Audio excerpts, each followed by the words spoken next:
If your CEO walked in right now and asked, "Cool, but what did YouTube actually do for the business?" Could you answer in one sentence? If your answer is just views, likes, impressions, subscribers, you might lose your audience. I know that sounds dramatic, but I've seen it happen. Here's the deal. Executives don't fund activity, they fund outcomes. Today, I'll show you the hidden YouTube metrics executives actually trust, the ones that prove attention, trust, and buyer intent. Stay to the end for a simple 3-question executive dashboard you can copy and use in your next report to appear confident and prepared. Most marketing teams use the metrics YouTube provides: views, likes, subscribers, posting frequency. And look, those metrics aren't useless, they're just misunderstood. A view doesn't always mean intent. A like doesn't always mean trust. A subscriber doesn't always mean someone is ready to buy. These numbers show platform activity, not business impact. They answer, did people click? Executives want to know, did anything change? So if your report says we posted 12 videos and got 40,000 views, an executive hears we did a lot of stuff. That's how YouTube gets labeled, hard to justify, even when it's quietly influencing deals, trust, and choices behind the scenes. Here's something that gets executives interested. A video with fewer views can be your most valuable one. The video with 3,000 views might do more for revenue than the one with 300,000 views. Executives don't care about what's popular, they care about what's effective. So let's change how we measure success. If this is helpful, subscribe to my channel and turn on notifications. I share practical systems to report YouTube like a business channel, so it's easier to justify, easier to scale, and easier to connect to revenue. The most valuable YouTube metrics are behavioral. These metrics don't just show that content exists, they show how buyers interact with it. Behavior answers the questions that leadership care about. Are buyers paying attention? Are they coming back? Are they going deeper? Are they getting closer to a decision? Once you track these behaviors, YouTube stops looking like a content experiment and starts looking like a strategic resource. Metric number 1, watch time. Think of it this way. Views are like a handshake, but watch time is a conversation. Anyone can shake your hand, but if someone sits down and talks with you for 5 minutes, that shows real interest. Watch time measures how much attention your content earns, not just how often it's opened. For example, you might have a video with 50,000 views, but the average viewer leaves after 22 seconds. Another video might have 4,000 views, but people watch it for 7 minutes. In a business-to-business world, the 7-minute video is more valuable. Attention is a currency, and watch time is the proof. The executive translation? Are we worth listening to? Okay, the second metric to pay attention to, audience retention. Retention is like a lie detector for your content. It shows the exact moment people think, this isn't for me, or that's interesting. Drops in retention commonly means something was off. The framing, the intro, the topic, or maybe you gave a long explanation when people wanted a quick answer. Retention spikes are valuable. They show where the viewers are most interested. In a business-to-business world, these points are often about pricing, decision criteria, risks, comparisons, trade-offs, or the here's what nobody tells you parts. And the executive translation here, what do buyers care about enough to keep watching? Here's a quick challenge.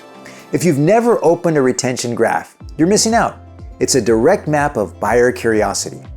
Next, I'll show you the metric that outperforms subscriber count in business to business by far. It's metric number 3, returning viewers. New viewers show reach, but returning viewers show trust. When people come back, they're saying, these people are useful, I want more of this, or I'm not ready to buy yet, but I'm paying attention. This is why subscriber numbers can be misleading. Someone can subscribe and never watch again, but a returning viewer is building a habit. In the business-to-business world, this is important because buying decisions are rarely quick.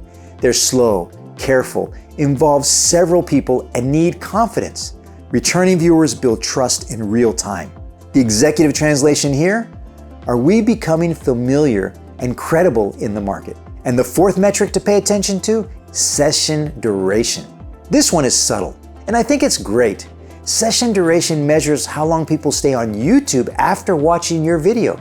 If your video ends and they click another one, even if it's not yours, you've pulled them into exploration mode. That's how real decisions happen. Explore, compare, validate, repeat. Long session durations mean your content is guiding the buyer's journey, not just sitting alone. The executive translation here: are we pulling people deeper into the decision process? And the fifth metric to pay attention to: traffic sources. They show you how buyers found you, which is a sign of intent. Search traffic usually means buyers are aware of a problem and are looking for answers. Suggested traffic means your content appears next to other relevant videos, so you're part of the conversation. External traffic can be especially important since it often comes from trusted channels like sales teams, emails, communities, LinkedIn posts, or internal shares. If an executive asks, "Is YouTube helping sales?" and you see external traffic from a sales deckline, that's real evidence. The executive translation here: where does intent start and how can we match our content to it? Okay, so the sixth metric to pay attention to: content topic performance. Not all topics create the same result. Some videos attract early curiosity, like "what is this?" or "why does it matter?" Others attract viewers who are ready to decide, asking, "how much does this cost? What are the risks?" or "what option is best for me?" Instead of asking which video got the most views, ask which topic drove higher watch time, stronger retention, and which one brought people back. That's the kind of insight leaders want about buyer intent.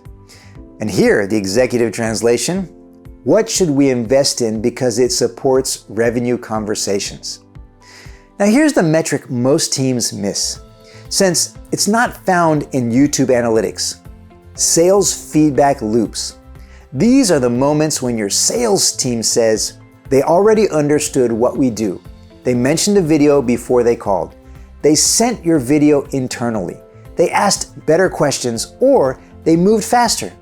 Many teams treat this as just an anecdote, but executives should see it as valuable qualitative data. Track it, log it, and include it in your reporting. YouTube often reduces friction before attribution tools can measure it. And this right here is exactly why traditional content reporting falls apart in 2026. Because leadership isn't asking, "did we post?" They're asking, "did it move anything?"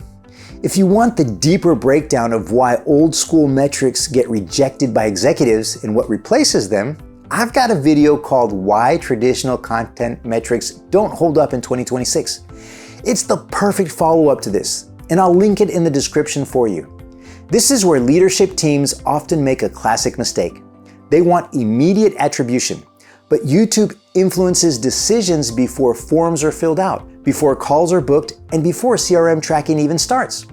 If you judge YouTube only by the last click, it's like judging a relationship only by when someone proposes.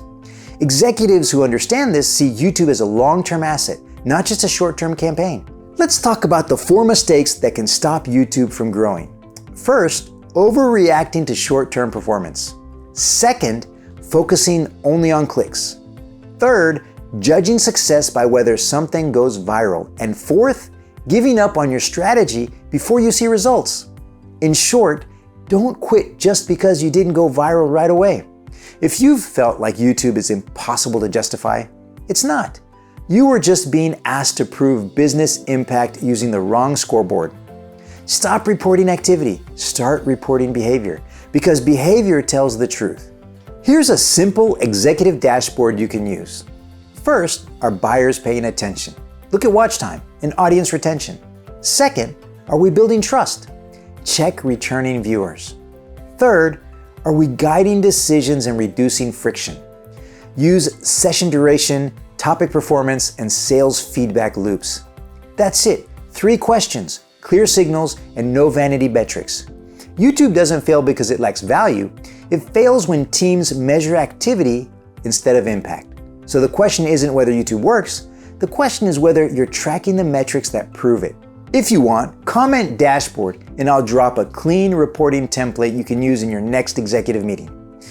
And when you're ready to take this one level higher, like what do I show my boss in 2026 so this doesn't get laughed out of the boardroom, click the next video on my screen.